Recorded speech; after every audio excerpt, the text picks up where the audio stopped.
कावड़ यात्रा के दौरान मुसलमानों के खिलाफ इस तरीके की साजिश करके एक फरमान जारी किया जाता है, मैं उसको साफ साफ तौर पर उसके कड़े शब्दों में निंदा करता हूँ। कालू राम नाम का व्यक्ति जो आइसक्रीम की दुकान पर आइसक्रीम बेच रहा था, उसका वीडियो जारी है सोशल मीडिया पे। हस्तमैथुन करता हुआ आइसक्रीम में मिला करके वो खिला रहा था, वो एक हिंदू था। और उस चीज़ में आपका बिल्कुल भी जवाब नहीं आया योगी आदित्यनाथ जी। मुहर्रम का प्रोग्राम था, मुहर्रम के सम्मान के लिए आपको 15 दिन पहले कम से कम हिंदुओं की दुकान पे नेम प्लेट लगवानी ज़रूरी थी, क्योंकि उन्हें भी तो समझना चाहिए ना कि किससे सामान लेना है, किससे नहीं लेना। आप मुझे ये बताइए, अगर कोई वाल्मीकि समाज का व्यक्ति होटल, ढाबा, रेस्टोरेंट चला रहा है, अगर वो अपने कड़े शब्दों में वो वाल्मीकि रेस्टोरेंट लिखवाएगा या अपने नाम के पीछे वाल्मीकि लिखवाएगा और उसके रेस्टोरेंट में काम करने वाले सारे जाटव होंगे या एससी कैटेगरी की चमार जाति से होंगे, तो क्या उनके हाथों से कोई खाना खाना पसंद करेगा? और आप जिस तरीके की राजनीति आज कर रहे हैं उससे साफ जाहिर होता है कि आप भारत को तोड़ना चाहते हैं, भारत के दो हिस्से करवाना चाहते हैं। आज भारत के दो हिस्सों की अगर मांग नहीं हो रही तो उसका का सिर्फ एक कारण है भारतीय संविधान। जिस मुस्लिम समाज के कई व्यक्ति कावड़ यात्रा के दौरान कावड़ियों को जूस पिला रहे हैं, केले खिला रहे हैं, फल खिला रहे हैं और अपना शरबत वगैरह पिला रहे हैं, उनकी सेवा कर रहे हैं, क्योंकि वो भी कहीं ना कहीं हिंदू धर्म की मान्यताओं में आस्था रख रहे हैं। क्योंकि जिस तरीके से आज इन्होंने वर्ण व्यवस्था में हमें शूद्र कैटेगरी में रखा गया, इसी तरीके से आज ये भारतीय व्यवस्था के अंदर मुस्लिम समुदाय को शूद्र कैटेगरी में रखना चाहती है और उसको भेदभाव की नज़रों से देखकर उनके साथ भेदभाव की रणनीति तैयार करने में सफल होती जा रही है। अब मुस्लिम समुदाय को समझना चाहिए। मैं कहना चाहूँगा कि योगी आदित्यनाथ जी, हो सकता है आपको कावड़ यात्रा के बाद आपको मुख्यमंत्री पद से भी हटा दिया जाए। उत्तर प्रदेश से एक खबर सामने आ रही है। खबर क्या है आपको बताते हैं।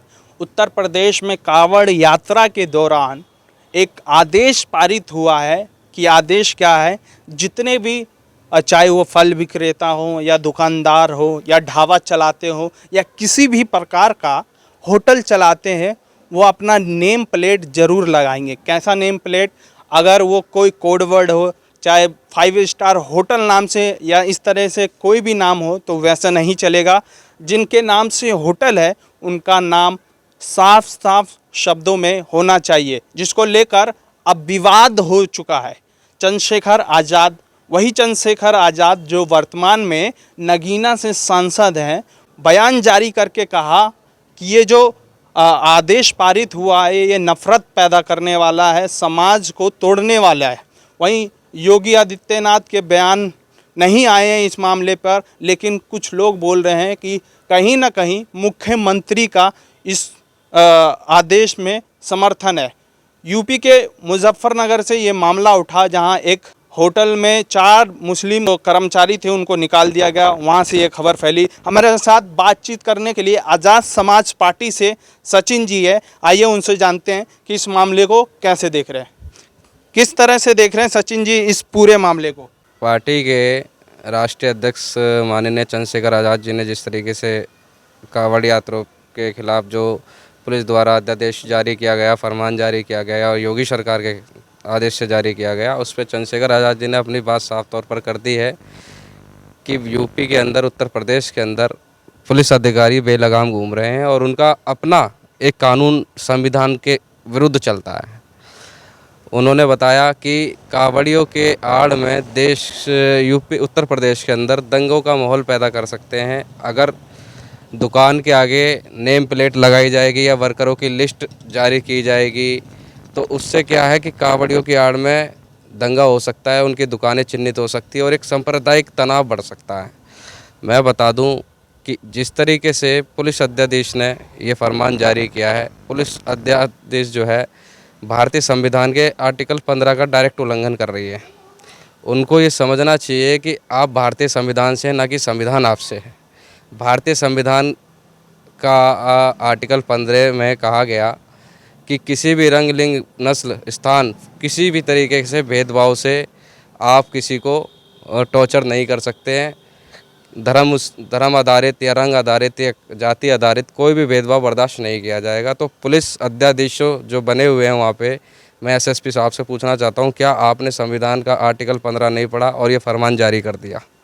इस फरमान आर्टिकल 15 में साफ तौर पर लिखा गया कि आप किसी तरह का भेदभाव नहीं करेंगे। और फिर भी अगर कावड़ यात्रा के दौरान मुसलमानों के खिलाफ इस तरीके की साजिश करके एक फरमान जारी किया जाता है, मैं उसको साफ साफ तौर पर उसके कड़े शब्दों में निंदा करता हूं। दूसरा मैं बताता हूं, अगर योगी आदित्यनाथ आपकी ये मंशा रही हो कि कावड़ यात्रियों को लिए आप जो है मुस्लिम समुदाय के व्यक्तियों को बिल्कुल घर से निकलना दुश्वार कर देंगे। तो मैं आपको बता दूं 2 दिन पहले मुहर्रम का प्रोग्राम था। मुहर्रम के सम्मान के लिए आपको 15 दिन पहले कम से कम हिंदुओं की दुकान पे नेम प्लेट लगवानी ज़रूरी थी, क्योंकि उन्हें भी तो समझना चाहिए ना कि किससे सामान लेना है, किससे नहीं लेना। आपकी मंशा, आपकी ध्रुवीकरण की मंशा, आपकी अखंड भारत की आप बात करते हैं, आप अखंडता की कहाँ बात कर रहे हैं? उत्तर प्रदेश के अंदर आप 2 विशेष समुदाय को आपस में बंटवा कर दंगे करवाने की स्थिति पैदा करना चाह रहे हैं। आप ये चाहते ही नहीं है कि देश की अखंडता और एकता बनी रहे। आपका ये कहना रहता है कि एक मुस्लिम समुदाय जो है क्या नाम है, थूक करके पानी पिलाता है या फिर उसको गंदे तरीके से हमारे हिंदू धर्म के लोगों को जो है कावड़ियों को गिराता है। तो मैं बता दूं तमिलनाडु की कुछ दिन पहले की घटना है कि एक कालू राम नाम का व्यक्ति जो आइसक्रीम की दुकान पर आइसक्रीम बेच रहा था, उसका वीडियो जारी है सोशल मीडिया पे, हस्तमैथुन करता हुआ आइसक्रीम में मिला करके वो खिला रहा था। वो एक हिंदू था और उस चीज़ में आपका बिल्कुल भी जवाब नहीं आया। योगी आदित्यनाथ जी, आपको सोचना चाहिए। भारत का संविधान हमें अखंडता में पिरोता है और आप जिस तरीके की राजनीति आज कर रहे हैं उससे साफ जाहिर होता है कि आप भारत को तोड़ना चाहते हैं, भारत के 2 हिस्से करवाना चाहते हैं। आज भारत के 2 हिस्सों की अगर मांग नहीं हो रही तो उसका सिर्फ एक कारण है भारतीय संविधान, जिसमें सब लोग आस्था रखते हैं, निष्ठा रखते हैं और ईमानदारी से पालन करते हैं। आपने खुद संसद के अंदर ये शपथ ली थी कि हम भारतीय संविधान के दायरे में रह करके काम करेंगे, पर आज जिस तरीके का फरमान आपके द्वारा, आपके अध्यादेश पुलिस प्रशासन के द्वारा लाया गया, उससे साफ जाहिर होता है कि आप भारतीय संविधान का पालन नहीं, उसका उल्लंघन करके देश को चलाना चाहते हैं, उत्तर प्रदेश को चलाना चाहते हैं। अगर योगी आदित्यनाथ जी आपके ऊपर किसी का दबाव है तो जनता से आप डायरेक्ट खुल करके बोलिए कि मेरे ऊपर किसी का दबाव है। आपको किसी से दबने की ज़रूरत नहीं। उत्तर प्रदेश की जनता ने आपको चुना मुख्यमंत्री के तौर पर और आपका पूरा अधिकार है कि जनता से बात करें। आखिर इस तरह का बयान या फिर इस तरह का फरमान जारी करना क्या दर्शाता है? क्योंकि अगर हम साफ सफाई की बात करें तो ऐसा तो है नहीं किसी एक समुदाय से जोड़ दिया जाए। साफ सफाई ना रखने वाले कई समुदाय से भी हो सकते हैं, बल्कि उसको कुछ माना ही ना जाए एक तरह से, लेकिन उसको विशेष धर्म से जोड़कर कहा जाए कि ये लोग ऐसे होते हैं, साफ सफाई नहीं करते, गंदगी रखते हैं, और उनको टारगेट कर एक नेम प्लेट, ये वाली आदेश के जरिए नेम प्लेट लगवा रहे हैं। तो क्या लग रहा है इसमें स्थिति कहीं ना कहीं बिगड़ेगी? देखिए, योगी आदित्यनाथ जी और प्रशासन का एक आदेश जो है नेम प्लेट का, अब उस नेम प्लेट में इन्होंने चिन्हित किया डायरेक्ट मुस्लिम समाज को, एक विशेष समुदाय को। पर यहाँ पे जो स्थिति पैदा हो रही है ना, जो मनुस्मृति के समय वर्ण व्यवस्था में जो शूद्र होया करते थे, SC ST OBC, आज वो शूद्र जो है ना मुस्लिमों को डायरेक्ट बनाया जा रहा है। और ये मुस्लिम शूद्र थे आज मुस्लिम बन चुके हैं। आज मुस्लिमों को शूद्र बनाया जा रहा है और मुस्लिमों को ये बात एक्सेप्ट करनी पड़ेगी उनके साथ सिचुएशन कैसी है। उस समय हमारे साथ ये सिचुएशन थी और आज ये मुस्लिम समुदाय के सिचुएशन साथ बनाई जा रही है। आप मुझे ये बताइए, अगर कोई वाल्मीकि समाज का व्यक्ति होटल, ढाबा, रेस्टोरेंट चला रहा है, अगर वो अपने कड़े शब्दों में वो वाल्मीकि रेस्टोरेंट लिखवाएगा या अपने नाम के पीछे वाल्मीकि लिखवाएगा और उसके रेस्टोरेंट में काम करने वाले सारे जाटव होंगे या SC कैटेगरी की चमार जाति से होंगे, तो क्या उनके हाथों से कोई खाना खाना पसंद करेगा? कोई भी हिंदू मेरे को ऐसा बता दीजिए जो कावड़ यात्रा लेने गया है, कावड़ लेने गया है या कोई भी हो, वो खाना पसंद करेगा? आप डायरेक्ट मुख्यमंत्री जी SC ST OBC विरोधी काम कर रहे हैं और एक विशेष समुदाय को देश के अंदर टारगेट करने का काम कर रहे हैं। आप नहीं चाहते कि देश के अंदर ये लोग अखंडता में आए, एकता में आए, भाईचारे के माहौल से रहें और साथ मिलकर के काम करें और साथ मिलकर के सबकी सेवा करें। पिछली बार मैंने देखा वीडियो में कि मुस्लिम समाज के कई व्यक्ति कावड़ यात्रा के दौरान कावड़ियों को जूस पिला रहे हैं, केले खिला रहे हैं, फल खिला रहे हैं और अपना शरबत वगैरह पिला रहे हैं, उनकी सेवा कर रहे हैं, क्योंकि वो भी कहीं ना कहीं हिंदू धर्म की मान्यताओं में आस्था रख रहे हैं और उनकी सेवा करके पुण्य कमाने का प्रयास कर रहे हैं।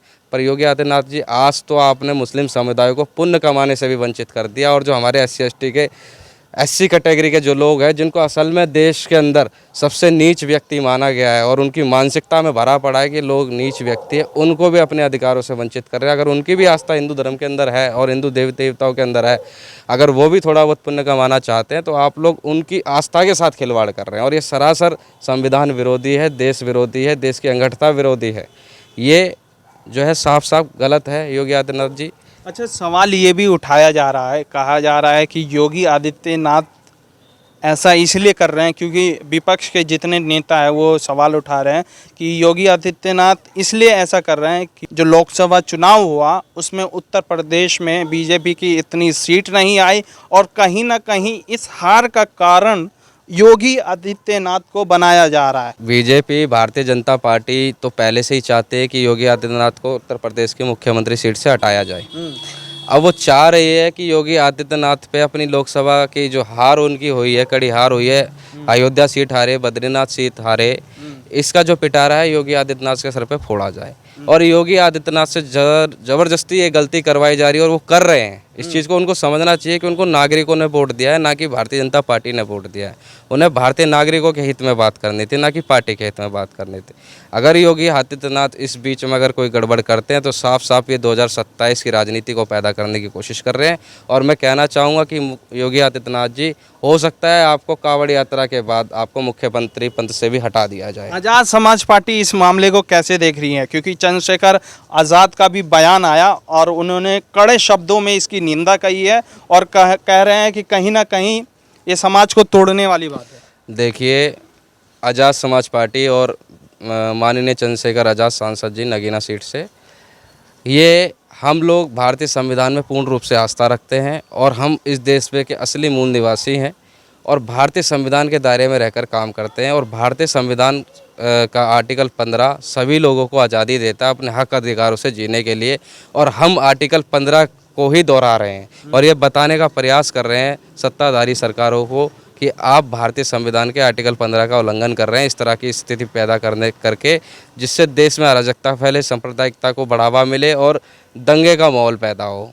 तो हम साफ साफ इसका कड़े शब्दों में विरोध करते हैं और प्रयास करते हैं कि मुस्लिम समुदाय भी इस चीज़ पे ध्यान दे और कड़े तौर पर इनको आने वाले इलेक्शनों में जवाब देने का प्रयास करे। क्योंकि जिस तरीके से आज इन्होंने वर्ण व्यवस्था में हमें शूद्र कैटेगरी में रखा गया, इसी तरीके से आज ये भारतीय व्यवस्था के अंदर मुस्लिम समुदाय को शूद्र कैटेगरी में रखना चाहती है और उसको भेदभाव की नज़रों से देखकर उनके साथ भेदभाव की रणनीति तैयार करने में सफल होती जा रही है। अब मुस्लिम समुदाय को समझना चाहिए। इसलिए मैं चाहूँगा कि माननीय चंद्रशेखर आज़ाद जी के जो द्वारा बयान दिया गया, हम उसका पूर्ण रूप से समर्थन करते हैं और ये आह्वान करते हैं कि मुस्लिम समुदाय को भी सोचना चाहिए, अराजकता से बचें, सांप्रदायिकता से बचें। अगर सरकार ने आदेश फरमान जारी किया है तो उसको शांतिपूर्ण तरीके से स्वीकार करें और इसके बारे में अगले सत्र में बात उठाई जाए कि ये जो हुआ तो क्यों हुआ, आर्टिकल 15 का विरोध हुआ तो क्यों हुआ। और मेरे को पूरा विश्वास है कि एडवोकेट चंद्रशेखर आज़ाद समाज पार्टी के राष्ट्रीय अध्यक्ष इस मुद्दे को भी संसद में उठाने का काम करेंगे और सभी सत्ताधारी विपक्षी दल को ये बताने का भी काम करेंगे कि आपका ने भी मुस्लिम समुदाय का वोट लिया है और उनके हित में बात रखने का भी आपका अधिकार है। और पूरे देश को दिखाएंगे कि संविधान के दायरे में रह करके आर्टिकल 15 को किस तरीके से पालन में लाया जाता है और किस तरीके से इसके लिए बात कही जाती है, ये पूरे देश को दिखाएंगे वो। ठीक है, इस खबर के बारे में आप अपनी क्या राय रखते हैं हमें ज़रूर बताएं। न्यूज़ डिक्शनरी देखने के लिए बहुत बहुत धन्यवाद।